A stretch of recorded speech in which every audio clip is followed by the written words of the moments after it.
Hello everyone, Big is here and welcome to another video. In this video we will be looking at the other side 18 I did earlier as a Beast Mastery Hunter. I did a poll a couple of days back asking you which dungeon you wanted to see, and well, I think it's in the top right, well, left part of your screen where you can see how the votes ended, and it ended with the other side, so that's what we're gonna do now. I also recently recorded a video on some tips and tricks on the other side, and I made that video before this one, so we're gonna see if I actually use my own tips in this video as well. So we're gonna talk about that and discuss that as well. Here on, as you could see, I did a binding shot there on the first pull because I wanted to slow this pack, and I also threw down a tar trap. I wanted to slow down this pack because it's bolstering, and we don't want to bolster the Risen Warlord too much. There you can see he also enrages, which prevents him from dying, of course, and it also boosts up his damage, and he was bolstered. So it's a combination that can be quite difficult for your tank, especially because it is mob weak, making it very difficult. So what can I do? I can root the mobs. Hopefully the tank will kite. In this instance, it's not really hopefully, because I am on comms with the tank, making it a lot easier. If you are not on comms with the tank, then well, you can try and do that, and hopefully the tank understands and knows when to kite and when to hold. Onto the next pack, we used Bloodlust here because we used all our CDs on the first pull. So on this pull, it's fairly easy to just use your Bloodlust, because you don't need them on the first pull as well. Here the Death Speaker is also casting something that makes the other mobs cast quicker. I don't know if you've seen it, but there it is, Death's Embrace. You can see it on the Cultist. There I will remove it with Tranquilizing Shot, otherwise the Cultist will keep casting, because he will have a 100% casting speed increase. And well, it's kind of shitty if that happens, so yeah.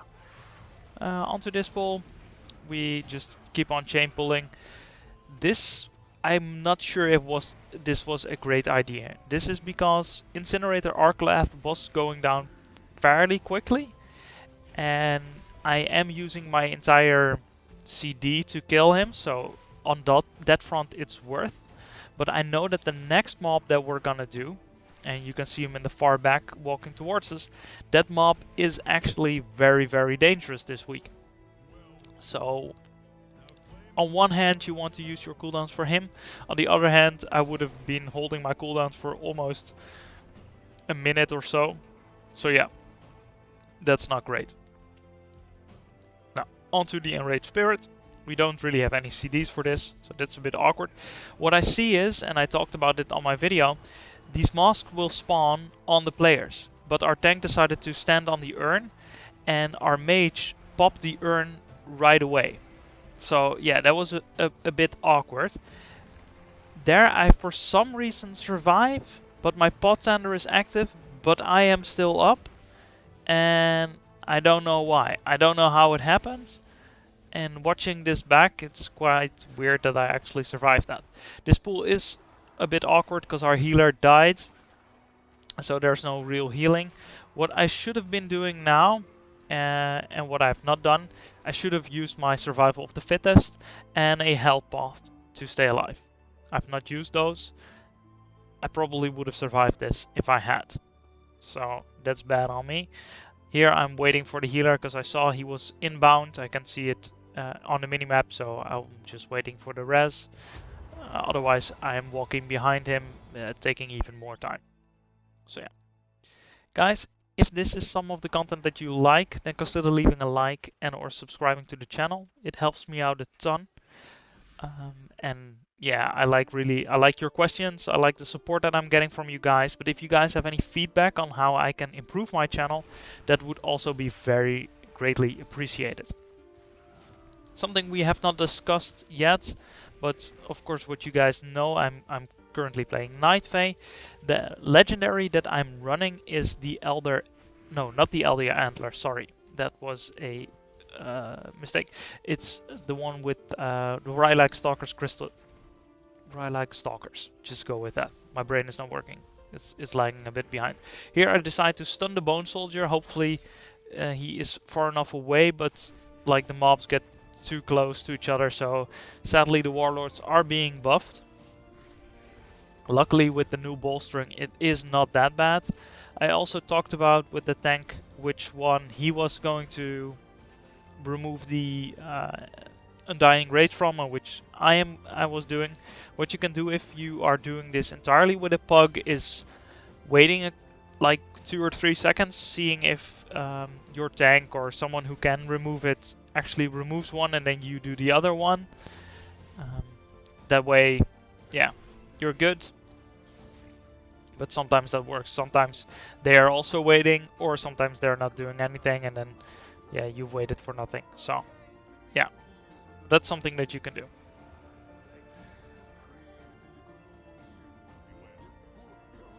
Well, this week it is bolstering, but the new bolstering is not that difficult, and it's quaking, and that's fine. But it is also a bit awkward. On like this, for example, you can get quaking while getting dragged in, and then you're all standing together, and everyone starts crying because yeah, quaking, and you will all die. So that's a bit awkward. Yeah, I'm gonna. Can I? Yeah, there we go. The music a little lower. On this pool, I'm just holding my cooldowns. It's not worth using, and I know I'm gonna do a very difficult mob again shortly after this, so I'm just gonna hold my cooldowns here.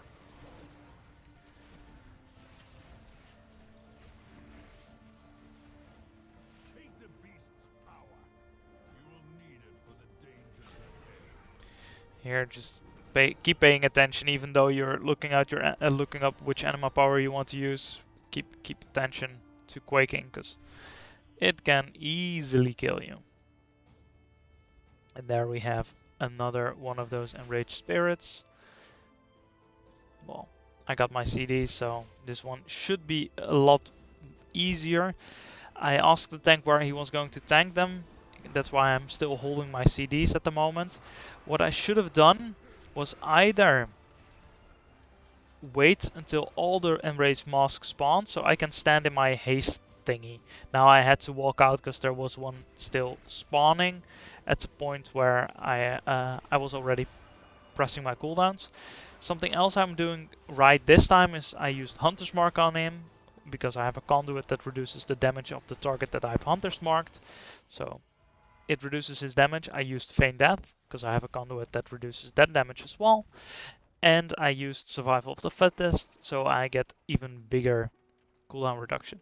So I didn't have to use Turtle there for the healer to make it through very easily. This pool I always find a bit tricky because as you can see where the mage is currently situated or standing, I think it's yeah, where he's standing. You can see there's not much room between him and the Risen Cultist. So if he backpedals wrong, then he will pull the Risen Cultist. And that is quite tricky. So I prefer for everyone to either stand on the stairs, as you can see what happens if you position wrong, or all on the sorry guys, all on the left side. But here we are having to deal with this. Luckily the healer tries to heal us through it. We first need to kill the Cold Heart because the slow is quite difficult with all the things that we need to dodge. There you could see the scribe has the extra buff, casting speed buff on him, and I did not remove it, so that's a bit bad. Here another scribe has it. Well, it's not a scribe, it's a cultist that casts scribe, but okay. Yeah, we managed to kill it, and now we're onto the rest of this pack and doing it fairly easily. The tank is not pulling the other two mobs because these are about to die, and that will give them 4 stacks, so we don't want that. So yeah. The rest of this pool is very straightforward. I called out that I was doing the one with the next interrupt because he will cast Shadow Core, but he is buffed now with 3 stacks of bolstering, I don't think that will one-shot, but I'm not sure. So I told the tank that I would kick the first, so he had the second if it would take some time in between killing him. So yeah. The rest of this run so far is going pretty smoothly. Besides that, guys, for the guys that rewatch my videos, or well, not rewatch, but watch my videos every time one releases, just watch multiple of my videos. That's what I'm trying to say. English is hard, sorry. Um, very soon I'm getting a new PC. My wooden PC has almost kicked the bucket, and I saved up enough to get a new one. But I don't know how my UI will transfer properly, stuff like that. So it might be possible that this video, which is coming out on coming Monday, it might be possible that like in the week after I will have time to set up everything and stuff like that, and I don't have the time to actually record a video. So it could be that this one will be my last for like a week or two, and then I will be back, I assume. Not sure how it entirely goes. We'll see. Here the tank is backpedaling very nicely. We don't really want to pull the rune stack because we don't want to give him like 7 stacks of bolstering. If you do, that is quite painful, or it is actually quite easy because he does the meteor rain thing. You can just dodge it, but if you then get hit, then you are, well, kind of screwed. This was a bit awkward. Someone misclicked and did Bloodlust, so we decided to just go ham and just pull Executioner for Root with everything here. And that is because, well, we had Bloodlust active for yeah, an accidental reason. Here I used my health potion to stay alive, as well as survival of the fittest, because I had to bleed and I was not fast enough with using Feign Death to really how do you say that? To dodge it. Let's say it like that. Here the Staghorn has quite a lot of stacks, so I first use Intimidation to stun hit, giving us some more time that he is not actually attacking. And there you see the meteors fall down. There I almost stand in one, and again, and then I blink in another. I can see now. That is quite dangerous. It is mob week, so we go with Champion's Brand for the increased critical strike rate. On boss week, I would have gone for the Dagger of Necrotic Wounding. Alright, so another big pull. I like these big pulls, to be honest, but it is quite dangerous with bolstering, of course, so you always have to watch out. But yeah, so far it's going fine. In the previous pool I also used Binding Shot, and again I'm doing that now in the hope that the tank will start kiting some more. And there you can see he decided, instead of kiting, he decided to go Boomkin and just do his Convoke and started doing some Boomkin damage before going back into bear form, which is, I think, pretty nice. What I could be doing now to increase the slow is also using Tart Trap. I'm currently not doing that. My Intimidation is off cooldown, so I think I'm gonna stun the one with the highest HP and such a lot of stacks as well soon. Not sure. It's not really necessary, to be honest, because the tank is just slightly kiting backwards. But yeah.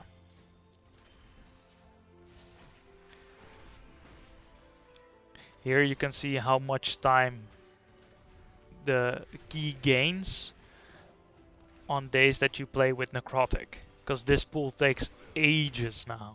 That is because all the mobs get so much bigger. And we had a slight trickle on the Blade Beak here. He came in pretty late. Yeah, there it was. There's the stun. I could have used it earlier, but I used it here because, well, the tank is now doing a run around the Rosie. Is that what it's called? I think so. And here I use my Binding Shot just to make sure that this Blade Beak isn't reaching our tank with like 4 or 5 stacks. Now it's fine if he reaches it, but yeah.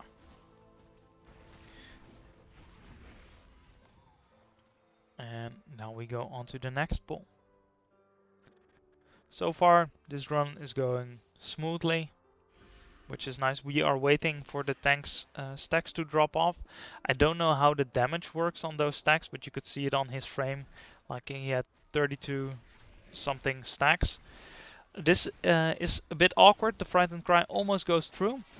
And as you could see there, I used my binding, not my binding shot, my freezing trap to stun him, because my intimidation was on cooldown. I was like, alright, I need to kick this, and I told you guys in the other video, because we don't want to pull the matriarch on this pull, because we don't want to bolster her with 7 stacks of bolstering where she goes enrage and just, she can't be slowed, she can't be stunned and just smacks the tank. We don't want that. So there it was really important for us, for the group, to kick that hatchling cast, that frightened cry. And luckily we did. Luckily we did. Luckily I did with my freezing trap. If I have not done that, then that would be, well, I won't say GG, but it would have really sucked. Yeah. Here I have all my cooldowns up, and I was thinking about holding them for the boss, but let's be frank, if I'm gonna hold them for the boss here, and it takes some time before we actually do this boss after this pull, because the tank wanted to do like the small pack down there. Yeah, I would have been holding my CDs for too long. So it's not boss week anyway, so why mind holding your cooldowns for boss when you can just do them here? We almost decided to take these 3 onto the boss. Luckily we thought about that you could actually bolster the boss as well, and that would have sucked. So we are killing them up here. Yeah. This is not like the smoothest. I should have been more single targeting the one with the higher HP as well, to make this a little smoother.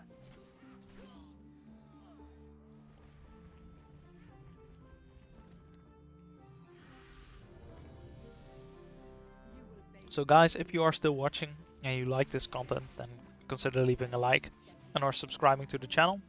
I see that about 90% of you guys, 92% of you guys watch my videos but not actually subscribe.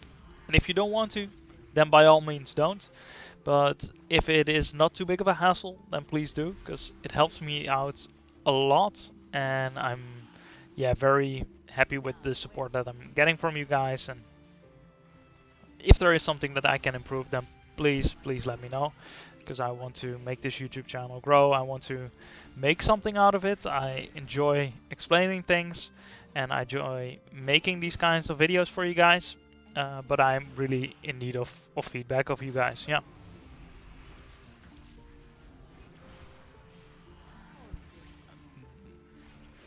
This fight is very easy on this week. I also find this fight in general pretty easy, although I think on hierarchies, especially the lightning that is currently going between the tank and the warrior, is a bit difficult and should be like, how do you say that? It should be changed up more, because they are stacking in between them, the 2 of them.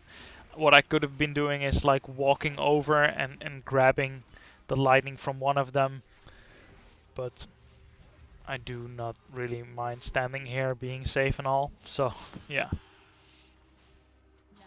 The tank almost, he told me he was deciding on maybe going boomkin here and convoking, but he would probably have died if he would have done that. So I'm glad he didn't.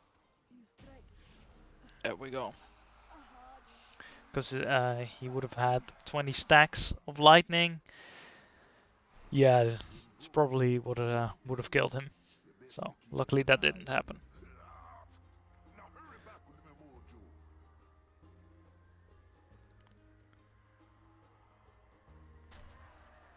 We didn't really know how much percentage you need for this.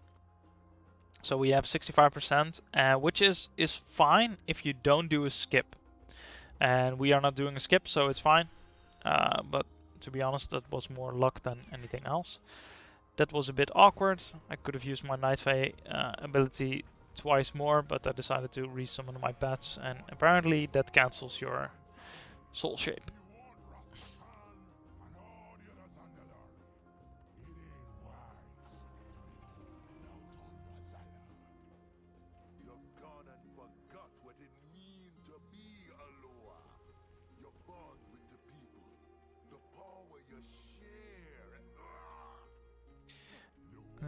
Let's see.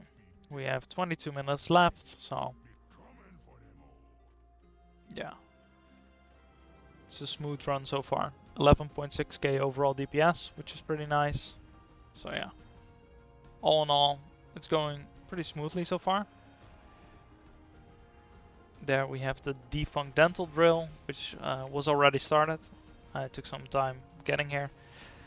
This would have been nice if I was Kyrian, so I could shoot through the wall, as I told you guys. But yeah, I'm holding my cooldowns here because the tank is gonna pull the next part of the room entirely. So I'm holding my cooldowns just for that.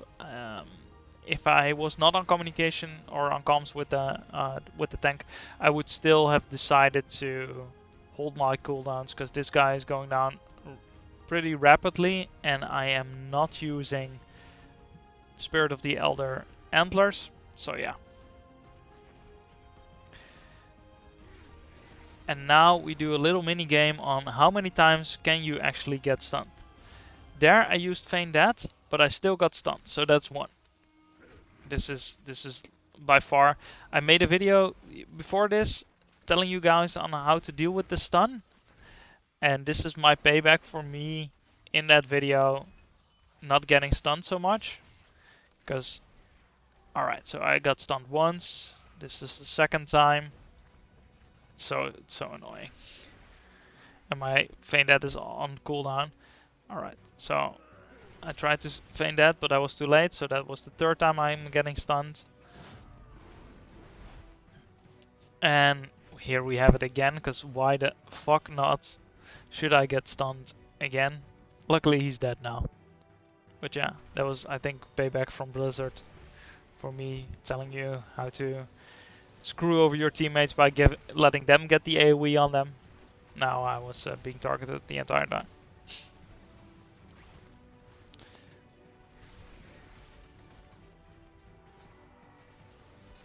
Alright. This dental drill. It's fairly easy. It is not really great on you for count time-wise. So what you normally would want to do is skip this if you can, because yeah, this is just not, this entire room, to be honest, is not great for count. And yeah,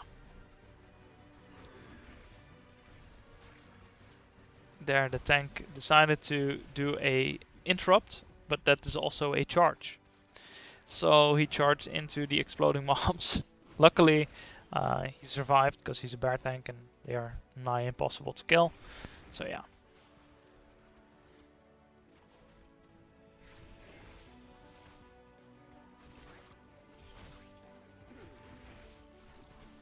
And we go on to the next part of the dungeon. Here, these two lubricators. We are on comms, so we can tell for which one. One, as you can see, is marked with an X, and the other one is not. So the tank decided to, if there come a cleanse, he will kick the one that is doing that, and I will kick the other one. He will kick the X, and I will kick the other one. So yeah, that's pretty nice. What I think, and I have not told you guys that in my guide video, because I'm not sure and I haven't tried it out, you can actually outrange the lubricate. But I'm not sure if you can outrange, how do you say that? If you can outrange it as a BM hunter. Like for example marksman, you can outrange it because you can stand further thanks to your mastery. I'm not sure if this is also something that works for beast mastery as well, that you can actually outrange it. This dungeon, or this part, is always a bit tricky because they have the essential oils and they will just target someone and hit, and as you can see, all 3 of them decided to start casting on me, creating a beautiful pot tender in which I can't do shit, because yeah, I got hit a lot. But yeah, it's fine. There I tried to interrupt one for some reason with my frost trap, but yeah, that's a bit iffy. And now, and I think I will cut out a part of the video here. As you can see, the shaman died. 1 hour later. We are back. The shaman is back. It was a bit awkward, just as the pull there from the druid, because he decided to convoke, but he did not actually start the fight, so he just convoked a lot of heals in a full health party, which is hilarious. And yeah, I just find it funny to mention it. But yeah, that's because I know the guy. Here I hold on to my cooldowns. And why is that? Because you want to kill Milhouse and Maleficent in the same like turn. And as you can see, the warriors is pumping out DPS right now. So if he is the one, if we are all just DPSing real hard on Milhouse right now, then he might die because he's already pretty close to dying. Or not dying, but you know, getting to the next phase, especially if we all popped cooldowns, and then we would have nothing for Maleficent. So I decided to hold my cooldowns until she dropped down. We also lost. I was not thinking about that at the time, but that is pretty nice for me to have all my cooldowns and lost at the same time. Here I saw that the healer was running for the bomb, so I don't really bother running for it. It's nice that he is doing that. There, 2 people are running. Yeah, that's not really necessary. You don't really mind killing Maleficent in the first round if you haven't killed Milhouse in the first round, because most of the time, if you manage to kill her, then you will be able to kill Milhouse as well in the second round that he's up. So yeah, we managed to finish her off, and now we can just continue on to him. Yeah, and that's straightforward and fairly easy. You always want to stand in the beam to reduce the damage, of course, because he will give pulsing damage, but you will also gain a stacking buff, and it will help you damage more. So it's pretty good to stand in that if you are damaging. It's pretty nice.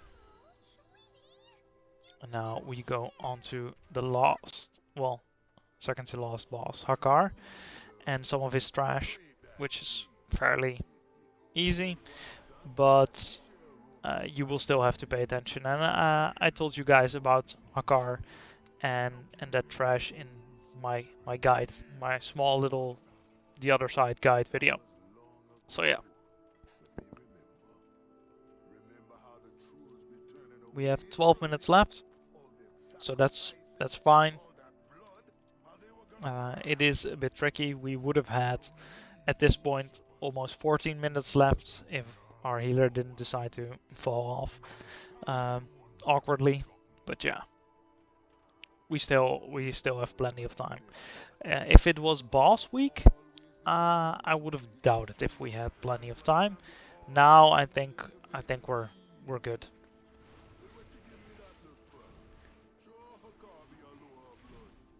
There, it's always nice when someone uses their abilities to slow the devoted, what are they called? I don't know what they are actually called, because you don't really want them to turn. So yeah, it's pretty nice when that goes right. Here, I was thinking about stunning one of the Deathwalkers when he was doing his Blade Storm, but our tank used his roar to stop them from doing that. I used my trap there on the High Priest because she was out of like the fight more or less, and so I decided to do that. What I did not notice was that the warrior was just single targeting her and was not doing any AoE damage, not helping out with the rest of the fight. So that was a bit awkward. I was holding my kick for the heal there, It's pretty important to kick the healing wave. The heal cost is not so important, but the healing wave is most definitely important to interrupt.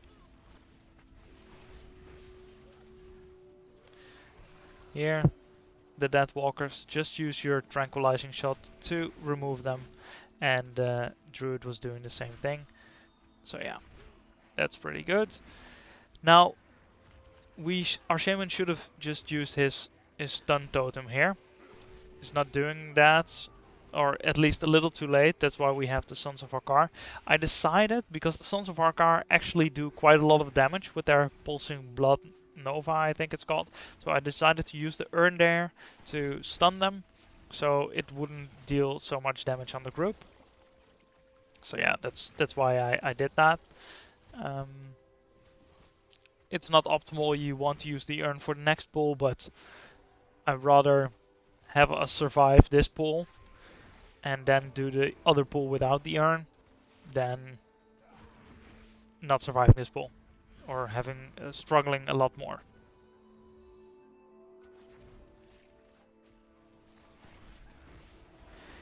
Again, just like the previous boss, or well, the first boss, this pull I rather use my cooldowns now because I have them off cooldown, and use them here than hold them for the boss, which is also something that I could have been doing, but I rather use it here and blow up this pack, so we casually do the next boss. Hakkar though is a boss where using your cooldowns is pretty good, because the longer the fight takes, the longer the harder it gets. That's what I wanted to say. Yeah, I don't really need to dispel those because everyone was already passed. So yeah, I don't really need to worry about that. Always use your misdirect on your tank, so the little bit of threat that you grab, you can give to the tank, making his life a bit easier.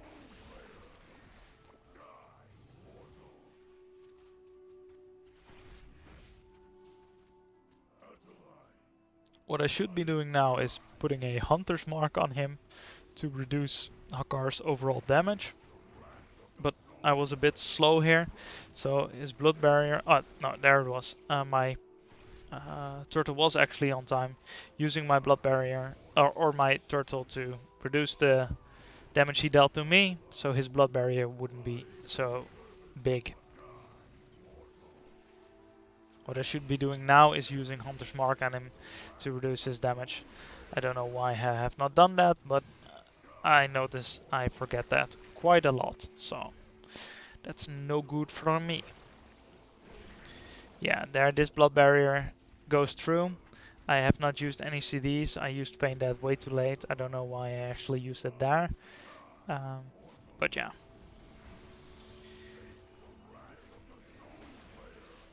Here I decide to use my cooldowns.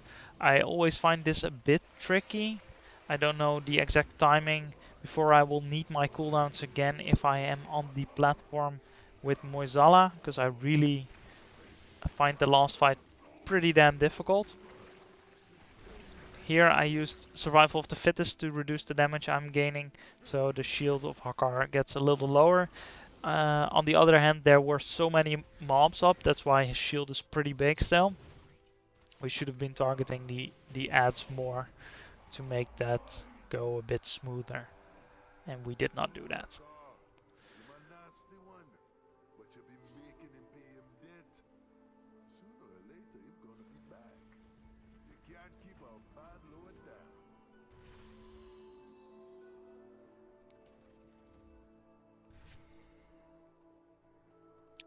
So guys, if you watched until this point, then I think that either you let your video run and you were doing something else, or you actually like my content. And if so, then consider leaving a like and or subscribing to the channel. It helps me out. It helps me out a ton. But yeah, on to the last boss.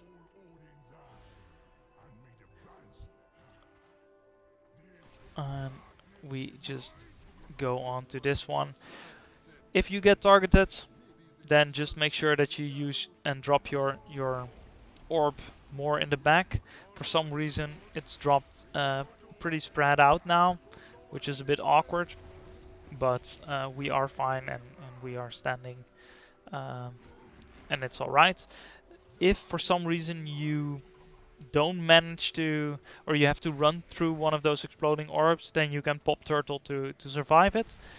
I'm holding my bestial wrath here, it's almost off cooldown, but I also know that like this phase needs to be happening, and then we go to the next platform. So it's pretty important for me to have my cooldowns up for that platform, because you need to kill the little Moisala guy in one go. So I run to my marker and I start dismissing my pets, because I always have the issue that my pets don't transfer with me. So if I dismiss them, sometimes they suddenly summon, like you can see here. Sometimes they just run back up. Sometimes I have to resummon them. There is not really anything that indicates why something is happening. It just sometimes works and sometimes it does not work. Now, I actually didn't really need all those cooldowns because I blew them up pretty quickly. I managed to kill mine, and everyone is managing to kill theirs. The healer and tank should have been on the same platform. It was a bit awkward. Our healer didn't go with our tank, and so our tank had to do it by himself. Luckily, he is a bear druid, and I think their damage is pretty damn decent. So he managed to do that. And we are on to the last part of this boss fight. I, for some reason, always think that when we get back to this platform, it's over. And I'm playing this expansion from the start, and somewhere I know that it's not over, and you will still have to do mechanics. But for some reason, I still think it's over, making me a little, making me slack a little on this part of the dungeon. But yeah, it is going fine. And with that, we finished the other side with luckily enough time on the counter. Well, I say that. There we have it. It's finished. We will look shortly at the damage breakdown, I think. I will show that to you guys. Here I was thinking like, is this an upgrade or not? Not thinking about the fact that the other one was just a higher item level version. This is the damage breakdown. Beast Cleave. Well, we did a lot of AoE, so makes sense. Wild Spirit close behind. Barb Shot, which is also pretty nice. Spread out my dots. Pretty decent, I think. So, yeah. That's it. Guys, thank you so much for watching, and I will see you in the next one. Goodbye.